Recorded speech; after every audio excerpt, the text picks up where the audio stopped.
beautiful humans of the internet. Oh my god. Hi, I'm Brenda and welcome back to Daily Dose of, and happy Friday! I personally have had one hell of a week, okay? There was a lot of highs and a few kind of crazy lows, all right? I had an allergy attack, and by attack, I mean I was assaulted by allergies, all right? I couldn't breathe, my eyes were swollen, I ended up puking, it was a thing. But then there was a few highs too, okay? In my real life, you know, some good things happening, we love it, woo! Anyways, let's all take a deep breath in and let this last week go because it's weekend time. Hopefully everybody has something fun, even if you're at home. I personally am looking forward to eating Little Caesars pizza. That is something that we do here, Pizza Friday. Lately, we've actually been making our own pizza, but I've really missed Little Caesars. So we're gonna go back and get Little Caesars pizza. Today, we are reviewing KimChi Beauty's Juicy Velvet eyeshadow palette. KimChi is a beautiful drag queen. She was on RuPaul's Drag Race Season 8. Beyonce, Madonna, got nothing on this triple threat. Do the Full disclaimer, I've actually never really watched RuPaul's Drag Race. Personally, I'm not a huge fan of competition shows. My friends are, like America's Next Top Model, Bachelor, and actually there's been a few seasons of Bachelor where I've gotten into it, but it's just not usually my genre of choice, and so I'll end up watching with some friends. But I did, in lieu of this video, pull up a few clips of KimChi, and honestly, it's making me want to watch RuPaul's Drag Race, okay? say about 1, 2, 3 이제 모두 세대가 She is so talented.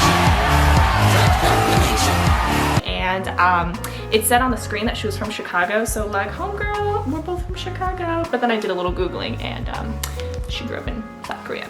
Our similarities stop there because I didn't grow up in South Korea. She started her own makeup line. It is cruelty free, and also it donates a portion of their proceeds to the Trevor Project, which, if you guys don't know, is a non-profit organization that helps queer teens in suicide prevention. And so it's basically a hotline. I do believe they do more things than that, but I know at the very foundation basis of it, it is a hotline for suicide prevention. So we love to see it. So the palette itself has 9 eyeshadows in it. As you can see, there's just such a wide array of colors in here, and I can attest that they are all very buttery. Oh, also, YouTube is doing this whole new thing. I could add timestamps down below, so if you don't want to hear this rambling, just scroll down. I'll have chapters for swatching, the eye look itself, the finishing touch, and so this way, if you want to stick around, hear me ramble, keep going. But if you're like, girl, get to the swatches, okay? Down below. It'll have a little timestamp right there for you to click. Here's the 9 eyeshadow palettes, but if you turn it this way, they look like little bunnies. Okay, I have no idea if that was on purpose, but I have bunnies, so I am always searching for rabbit ears. Without further ado, if you want to see how this beautiful look is done, let's hop into the video. All right, we are already starting off with a little foundation, contour, powder already onto the face, so we can hop straight into the palette. First things first, let's hop into some swatches. This right here is Raspberry Velvet, Ruby Slipper, Sparkle, Blue Velvet, Golden Glow, Amber, Mossy, Deep Emerald, Scent of Leather. Now that y'all have seen some swatches, I brought you a little closer for the eye look. I can attest that these are buttery smooth formulations. I think we're going to be focusing on Ruby Slipper and Amber just because I don't really play a lot with reds and oranges in my looks. We're starting off with a flat eyeshadow brush. I'm going in with Amber, and I'm just going to focus on the inner like half of my eyelids. Okay, the color payoff is not amazing when using a brush. As you can see, it wasn't as vibrant as those swatches we just did. Flipping my eyeshadow brush to the other side, taking a bit of Ruby Slipper, and I'm going to apply it to the outer half of my eyes.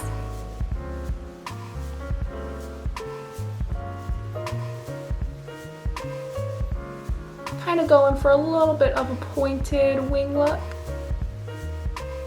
And basically I'm just following the angle of my lower lash line had I brought it up. Alright, y'all know the drill. If it starts with a blah and ends with an end, then we're gonna blend. Gosh, that was really dumb. Anyways, I'm going in with a ColourPop blending brush, and we're just gonna smooth out the edges. I feel like I always stray a little bit away from red and oranges just because they make my eyes look and feel swollen or infected. So it's just a really hard shade to play with. But I think when done really well, it can just be such a pretty like sunset glow. There's so much potential, but it's just so easy for it to be a disaster. Just to add a little bit more shine to the eyes, I'm going in with Golden Glow with my ring finger, because you all know that's how we get the pigmentation, and we're just going to pat it on to the center of my eyelids. With that same blending brush, really just smooth out all those edges. I don't want to touch the actual center part too much. Don't want to fade that color, but just want to make sure those edges kind of blend in a little bit more.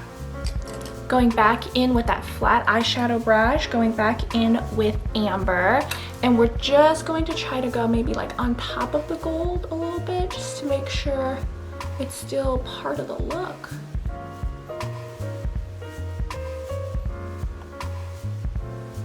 Switching off with that blending brush. Just kind of doing a blend as you go method to keep it as blended out as possible. We definitely want it to feel very blended out, because the more it's blended out, the less likely it is for my eyes to look like they're infected. Take that flat eyeshadow brush, dip it into Ruby Slipper again, and I'm just gonna go back out for the outer corners. Add a little bit of that red back, not too much. I'm almost patting it in. Huge patter. All right. And a huge blender, okay? Anything with eyeshadows, you gotta pat, you gotta blend. Now I feel like we kind of have a little bit of gold, a little bit of orange, a little bit of red. I'm grabbing a Morphe 152 brush, and we're just gonna dip it into Golden Glow once again. Bring that gold up a little bit, so then this way when I open my eyes, you can still see the gold, not just the red. Hooded eyelid problems, am I right, girls? And guys, everybody can have hooded eyelids and everybody can wear eyeshadows because of it. Don't let your eye shape hold you back, like I did for many years. I don't even know why now, but now look at this beautiful canvas for me to work with, all right? Be thankful for the eye shape you have. Like, let me tell you, when I was young, I really wanted eyelid surgery. And not even when I was young, like throughout college, even probably up until last year, did I really embrace that these are just gonna be my eyeballs. And I'm not against plastic surgery, okay? My friends can attest to this. I'm constantly trying to consider Botox for this forehead wrinkle that most people say is non-existent, but it's there, okay? I know it's there. From a current standpoint, I'm not like rushing to go get anything done. Not saying never say never, but I am saying that emotionally, I'm becoming more in tune with who I am and how I look. Just putting it out there. I am okay with being a work in progress. Going in with a liner brush that desperately needs to be washed, I'm bringing the shade Amber underneath my lower eyeline. Lower waterline? Lower lash line? Lower lash line. There we go. Man, I am out of it today. Red is the trickiest color to bring to the lower lash line because that is exactly how your eyes look infected, which is why I'm kind of just sticking with orange, and hopefully just opens the look up a little bit more. But maybe it just also depends on your skin tone. Personally, every time I look at myself with like red lash lines, it just looks like I have pink eye or something. Now that we have the eyeshadows all blended out, we are going in with the fun part. This is the Glam Vice Retro Liner. I'm using the shade Peaches and Cream. So it comes with a little detailed brush. It looks like it's really similar to the Morphe M250 brush. I'm just gonna go with the one that they have. Wet the brush, and then you wet the liner itself. It should just become more of like a liquid face painty kind of texture. What I've personally found really useful is just to kind of be able to blend it out on my hand real quick first and either add more pigment or add more water to it, so this way you get the It's like when you're painting on a canvas and you have like a palette to paint on. Same thing. We're just gonna go from the outer in, and I'm just gonna do really forgiving squiggles. So it's just gonna go down, up, down, oops, up, down. And it's totally fine where it looks super crazy at first. The point of the detail brush is you could just fix it up.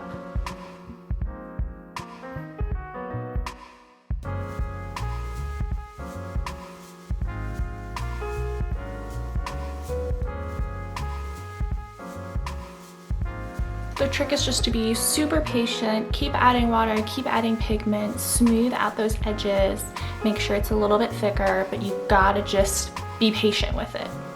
Now I'm just gonna add other little accents to it. So for this part, I just want another line under it.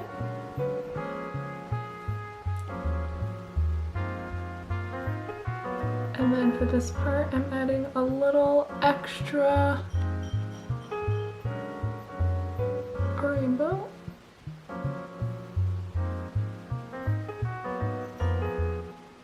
And just be fun with this part. You don't have to do exactly the same design that I'm doing. This is just for fun. But if you want to do exactly what I'm doing, I get it, okay? When I'm watching a lot of tutorials of these things, sometimes it helps me to do exactly what I'm seeing in order to learn that skill. So I feel you. Sometimes it's a little scary when they're like, just branch out on your own.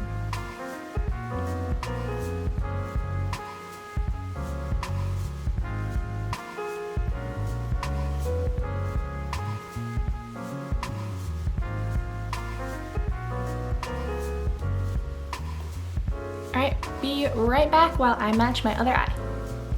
Just pause real quick. See how this looks a little messed up? Don't be discouraged. Don't feel like you need to take the whole thing out. It doesn't have to match the other side. Just work with what you have. Asymmetry is also just as good, okay? So I'm just gonna keep working with this side.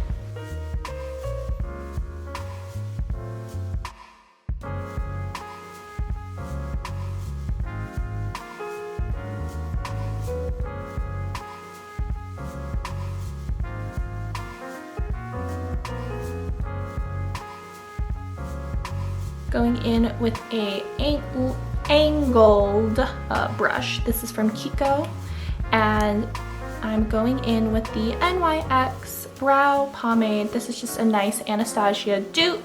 I have been loving it ever since my drugstore dupe video. I'll link it up here in the cards if you haven't seen it yet. But I wanted to save brows for last because I knew I was going with a pretty crazy eyeshadow look, and my brows naturally kind of end here, and I wanted to bring it out to match like the length of the eyeshadow. Honestly, light eyebrows are both a blessing and a curse.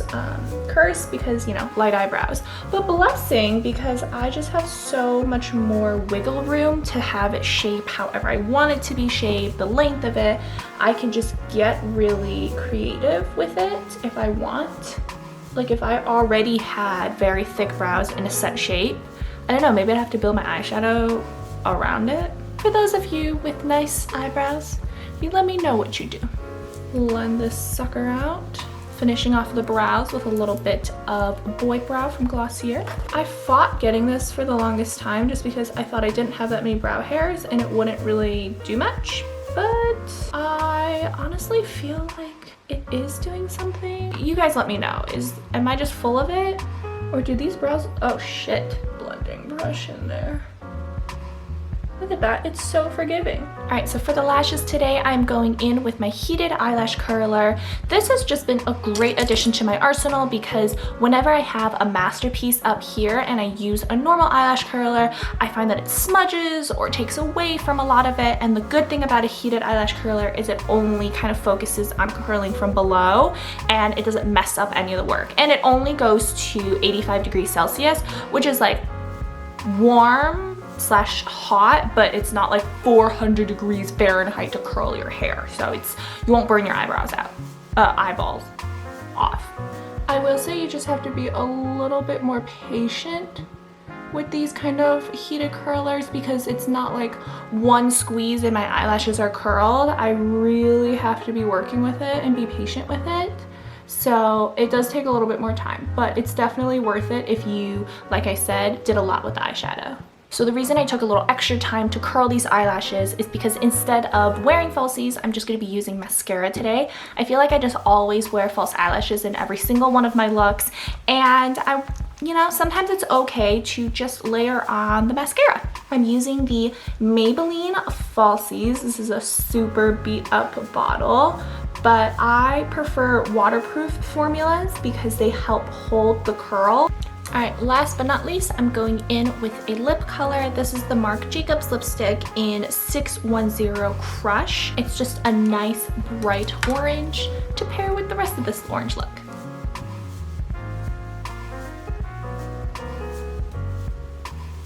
Alright, so this brings us to the end of the makeup look. I thought everything came together so well. The eyeshadow worked out beautifully, and I think I'm hopping over that fear of red and orange eyeshadow colors. But anyways, if you guys enjoy this, please give it a big thumbs up, subscribe for more videos like this, and I will see y'all next Friday. Bye-bye!